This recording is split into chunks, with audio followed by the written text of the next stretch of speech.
I am Marilu Edasa, and now I will going to demonstrate venoclysis therapy and blood transfusion. So the indication of this is for the replacement of fluid volume, for the administration of emergency drug, and for replacement of blood loss. So first, you have to know the patient profile. So the patient's name is Kim Lynette Rocha, age 20 years old, sex female, time of admitted, so 7 a.m., date of admitted, so March 17, 2026. Then ward, room number is 202, ward, Red Station, and then the case of the patient is septic abortion and profuse vaginal bleeding, accompanied by vomiting and severe hypogastric pain. So we have here 9 procedures. So first is setting up of IVF, and then preparation for insertion. Then third is insertion of cannula. Then fourth, troubleshooting, follow-up of IVF, and then incorporate of medication. Then 7, setting up of blood transfusion, and then piggyback or side trip. Then last is the termination. So first, we have to read the doctor's or the physician's order. So at 7 a.m., date March 17, 2026. So 7 a.m. start of IVF of 1 D5LR 1 liter at 30 drops per minute. Then next is incorporate 10 mg or 10 mg 2 ounce syntocinon. To follow D5LR 1 liter to run for 8 hours. Then at 5 p.m., so incorporate 10 mg 1 amp syntocinon to the second bottle to be regulated at 30 drops per minute. And then transfuse 2 bags of O+ blood type, 2 units after cross-matching, and test for hemolysis. At 3 and then at 6:30 p.m., so inject 1 amp of antamine to the intramuscular in 90 degrees in 30 minutes before transfusion of the blood. Then infuse PNSS 1 liter as second line to be regulated at PBO or keep vein open, 10 drops per minute. Then next is the piggyback or the side drip, so blood to PNSS. Then at the next day, at March 18, so at 3 a.m., so D5NM 1 liter to follow by of D5LR at 12. Then terminate the blood transfusion once consumed. And then regulate PNSS at 20 drops per minute. And then last is terminate the IVF once consumed at 20 drops per minute. So now we're going to start. So we have to wash our hands and then wear clean gloves. Then we start the setting up of IVF. So before that, so we have to introduce the part of or identify the parts of the hook. So this is the IV stand. So this is the infusion hook, the high quality stainless, the adjuster, and the solid base. So now get the D5LR1 bottle. Then check first the integrity, any discoloration, the expiration date, and then clean the rubberized tip, then drop, then get the syringe. So you have to incorporate 10 milligrams of syntocinon. So first, check the integrity of the syringe, discoloration, and it bites. Then identify first the parts of the syringe. So this is the thumb rest, plunger, finger flam, barrel, the graduation, and then the rubber stopper, and then the lower locker here, and then the fluid path, then parts of the needle. So this is the protected needle protected cup. So the hub, the shaft, then the lumen and the bevel. So open. Then incorporate upon short, introduce the syntocinon. Then 1 scoop to avoid needle sting injury. Then put the D5LR upside down to mix the solution. Then get the Venocet. Check first the integrity, discoloration and insect bites. Then identify the parts of the Venocet. So, wala man yung cover, ma'am. So, the protective cover and then the spike, the air vent, the solution filter. This one is the PVC tubing, the medication port, the regulator, and the lower slip connector. So connect, transfer to the D5LR solution, squeeze, then make sure that the regulator is closed, so put upside down, then hang.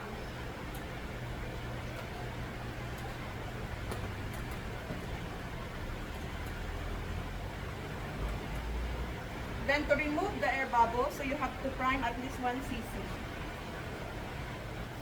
So open the regulator, prime at least 1 cc.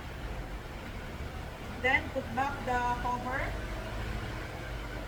Di ba ito mga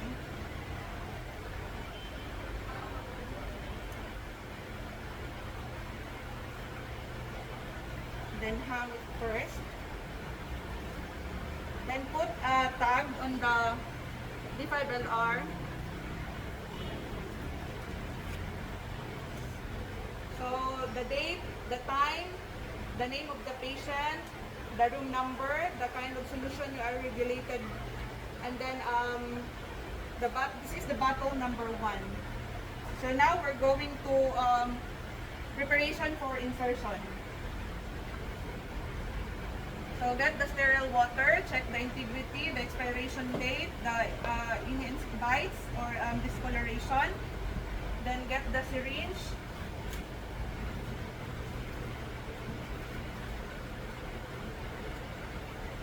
Check also the integrity of the syringe, the discoloration, insect bites. Then side open. Incorporate aspirate air, puncture, introduce air, then aspirate sterile water at least 5 cc to be flashed later on. Then remove using the sterile forceps. Then put back to the sterile cup. And then set aside. So now I'm going to check or find the vein or the dorsal metacarpal vein. Take note that the best vein to puncture is straight, firm, and visible. So after identifying the vein, so get the cotton balls, skin prep, focus to the center, then discard, then let it dry for at least 30 seconds, then get the tourniquet and then put it here, not too loose, not too tight.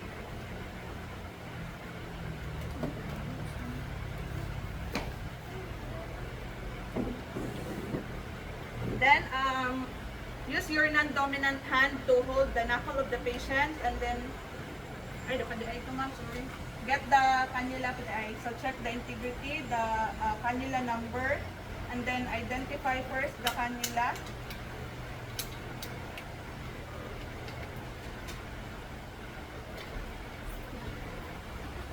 So this is the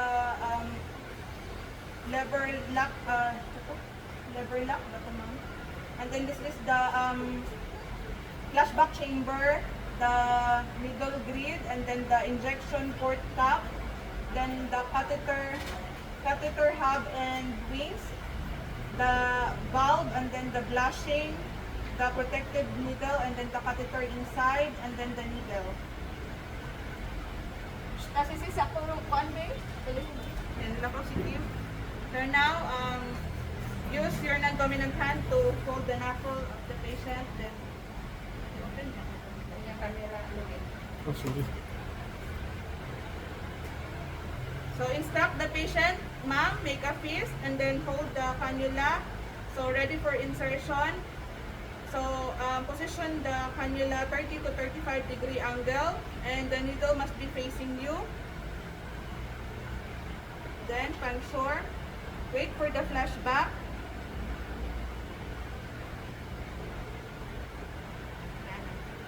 Then hold the needle, push the catheter, advance the catheter. Then get the OS pad, put under the cannula.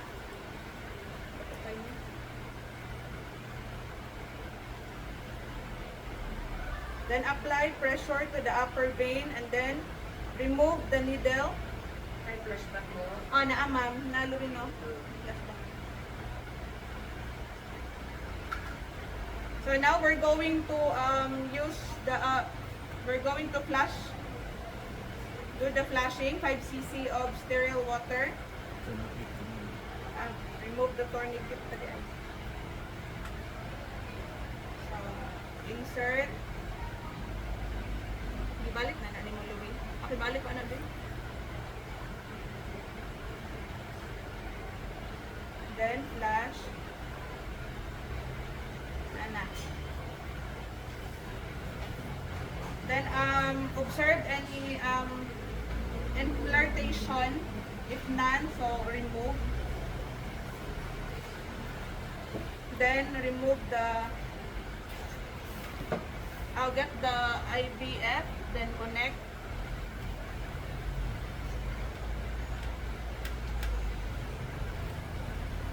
Then remove the OS pad.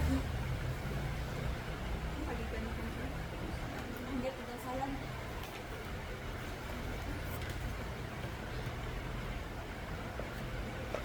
Then, yung pala, make sure that the butterfly flat siya. Then, turn. Wait, no? Turn. And then, anchor.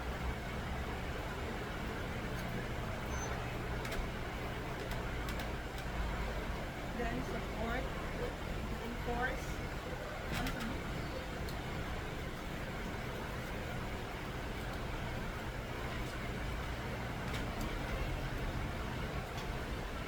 Then regulate the D5LR in 20 drops per minute. So next is troubleshooting.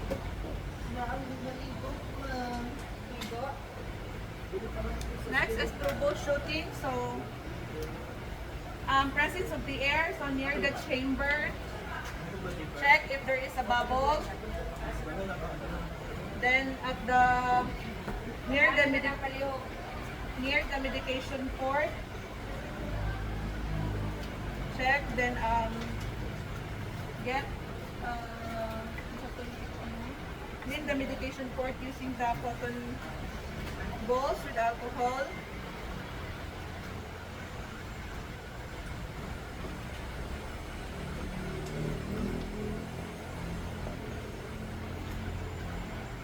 Then get at least 5 cc.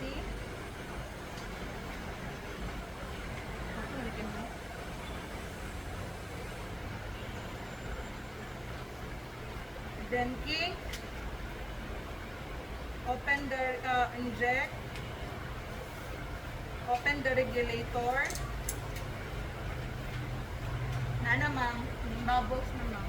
Okay, so you regulated it for Ma'am, troubleshooting. nag-troubleshooting ko ma'am. Okay, sige, sige. Nag-regulate na ko ani na 30 drops per minute ma'am. Okay, so ang imo ID cards already there.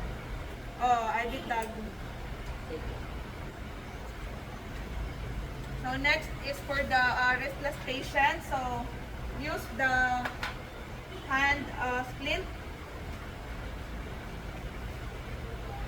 to avoid the knee.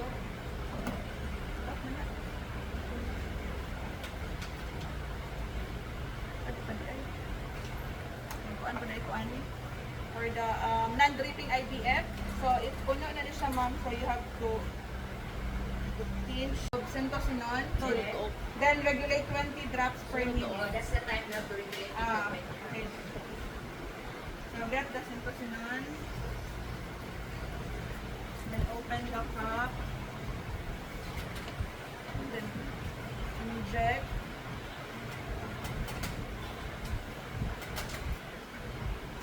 Goes cold to avoid needle stick injury.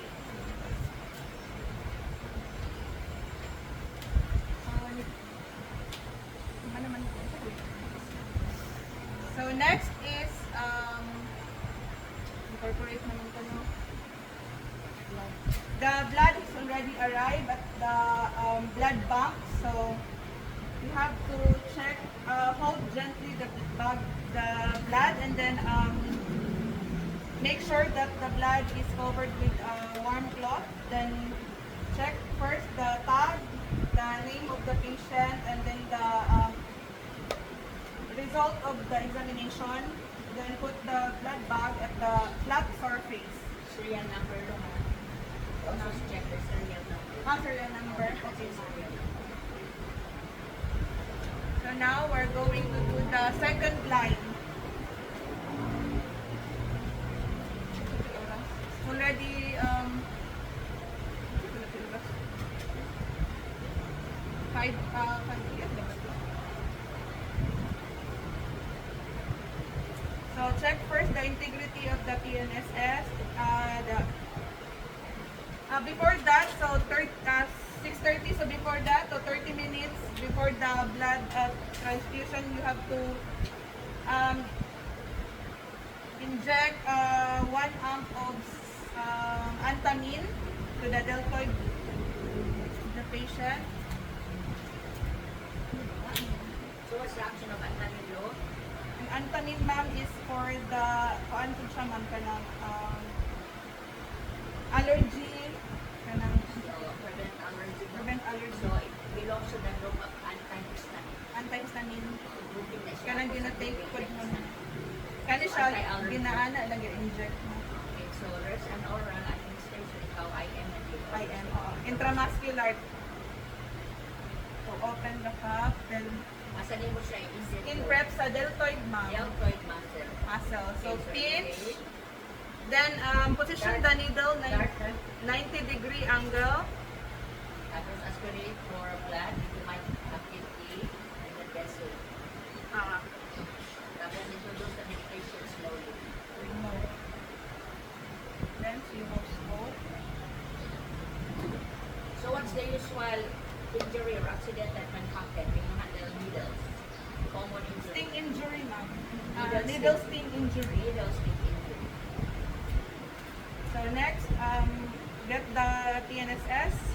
So check the integrity. Check the if any discoloration or insect bites, the expiration date. So open, then clean the rubberized tip. Then get the venous set. Check first the integrity and discoloration, insect bites.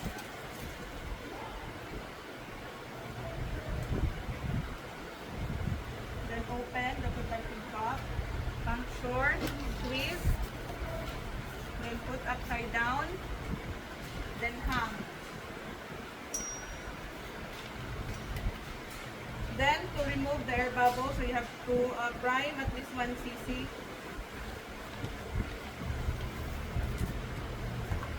Open the regulator, prime 1 cc.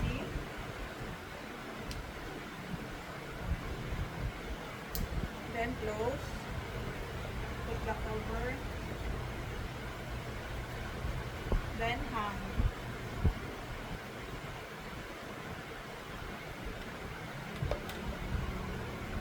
So now we're going to prepare for the second line na, ma'am. So get the sterile water. Then the cannula to check for the integrity and the discoloration and insect bites. Then the number of the cannula. Lagi ko. So, find the intra dorsal dorsal metacarpal vein. Take note that the best vein is straight, firm, and visible. So skin prep, then discard, then Tourniquet. air dry while air drying. So get the tourniquet and then put it here, not too loose, not too tight. Then use your non-dominant hand to hold the knuckle of the patient and then instruct the patient to make a fist. Then get the cannula. Open. So ready for insertion. Position the cannula 30 to 35 degree angle. And then make sure that the eye of the needle must be facing you. Then inject. So wait for the flashback. So if there's a blood in the flashback chamber, so hold the needle and then push the catheter. Advance the catheter. Then get OS pad. Put under the cannula. Then apply pressure to the upper vein. Then remove the needle. Then get the 5 cc of sterile water to do the flushing. Ayun, lang yun.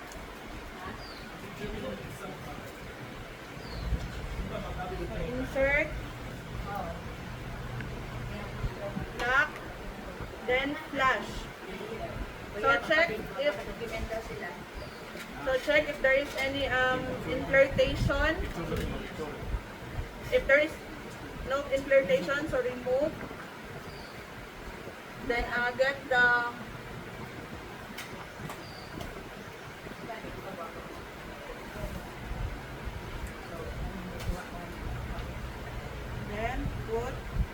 remove the OS pad.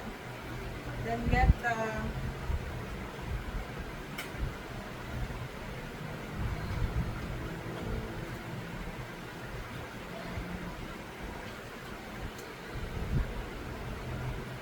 reinforce.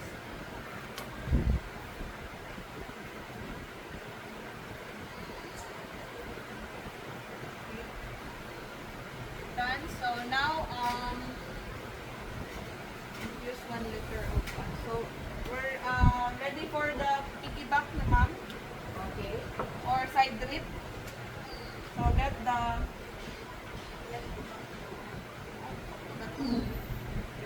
so you have to regulate first this one, 10 drops per minute ma'am ang PNSS. Yes. Ang PNSS, yeah. 10 drops pa no? At this is the filter solution. This is the chamber.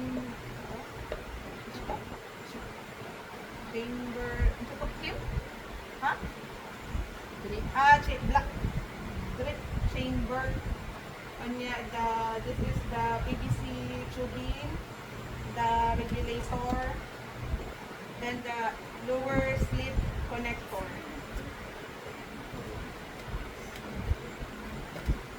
Open, get the forceps.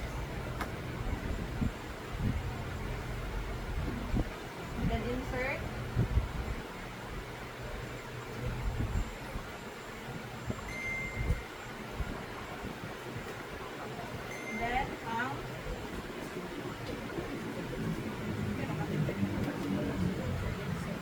Then remove the air bubbles. So prime at least 1 cc. Open the regulator. Then close. And hang it first. Then put tag, the blood bag, and also the blood set.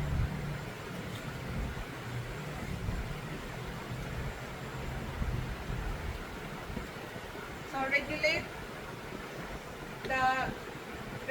the blood transfusion at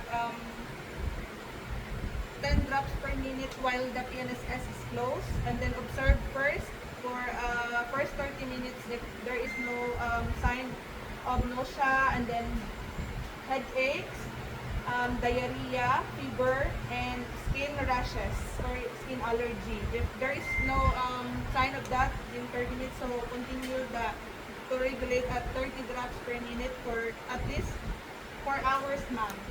So now we're 7 p.m. So we'll come back at 11 p.m. for the second blood bag. So now we're ready to come in the side. So clean first the medication port. Open. Running.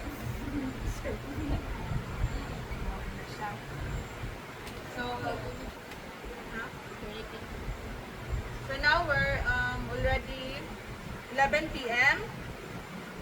So we'll change another new set of blood.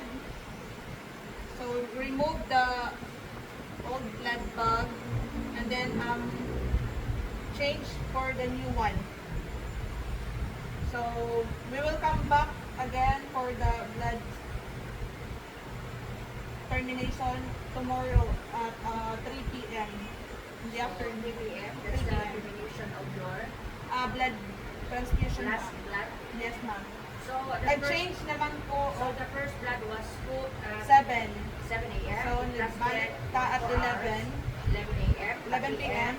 So the second batch should last another 4 hours. So it should be terminated at what time? Tomorrow naman pagka 3 a.m. 3 4 a.m. hours ba? again. No, but if you're going to 3 terminate at 3 p.m., 12 hours na. For 4 lang siya. 4 hours na. So 3 So a.m. 3 blood bags lang 4 siya. hours na.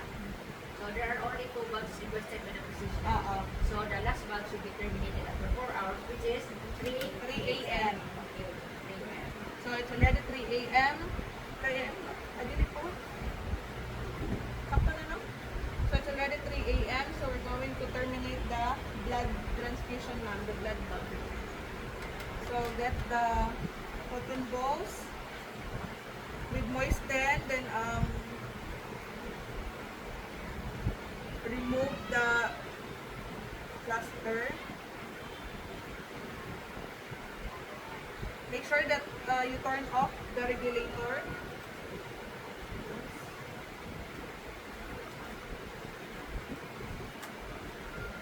Over. Then turn over the blood bag to the medtech ma'am, since they are the one who are responsible for disposing the blood bag.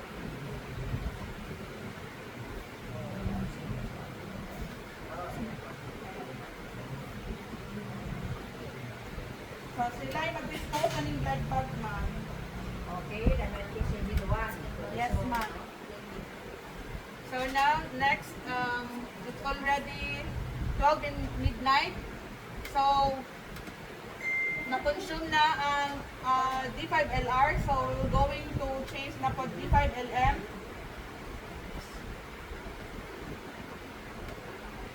So you're going to terminate? Di pa, ma'am. Kuan pa, D5LM pa. So that is PNSS? Yes, PNSS. D5LR. D5LR, ma'am. Yeah. Change na po D5LM.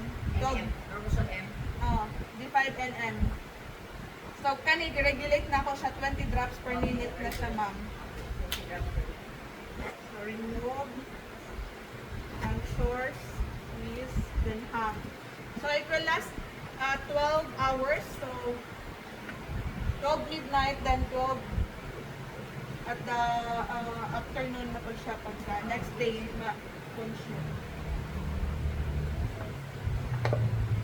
So, it's already 12 a.m. So, the next day na, ma'am. So, we're going to terminate na sa D5. So D5 Normosol M sa imong tag is battle number. Battle number 3 na siya, ma'am. D5 Normosol M. Kasi that one is D5LR, D5LR, then D5L, but sorry, number 4 kasi PNSS is number 3. number 3. D5LR 1, One, D5LR 2, PNSS 3, 3, 4 na ni siya. Yeah. Battle number 4. Different na muscle yan. Then we're going to terminate na sa D5NN na. Because it's already 12 p.m. 12 noon na siya na. so you terminate it first. Then So- different na muscle yan. So use a moistened cotton balls to remove the plaster.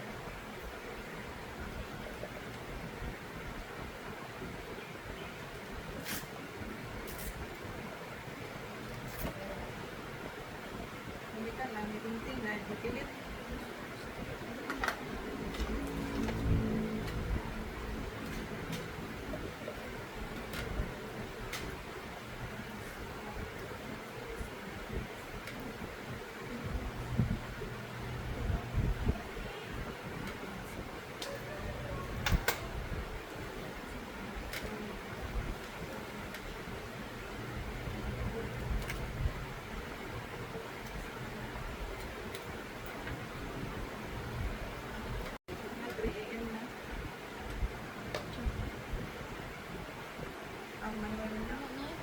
So, instruct the patient after removing or terminating the D5NM. Do not use your port medication, port insertion site at least 30 minutes. And then do not remove the cotton balls for at least 8 hours. Done na, ma'am. Okay, so what are the complications of venoclysis therapy? Ang complication niya, ma'am, kay katong nerve damage, then skin allergy, Venoclysis. ang So complication. pag-insert Katong insertion site. infiltration. Infiltration. So instead of the antifluids to enter the vein, it enters the tissues. That's what we call infiltration. The signs and symptoms is swelling. Manood ako siya, ma'am. Swelling of the surrounding tissues around the vein. What Then, else? kuhaan ka ng sakit siya, Pain. pain, Then hematoma, hematoma. 4. privitis, ito po?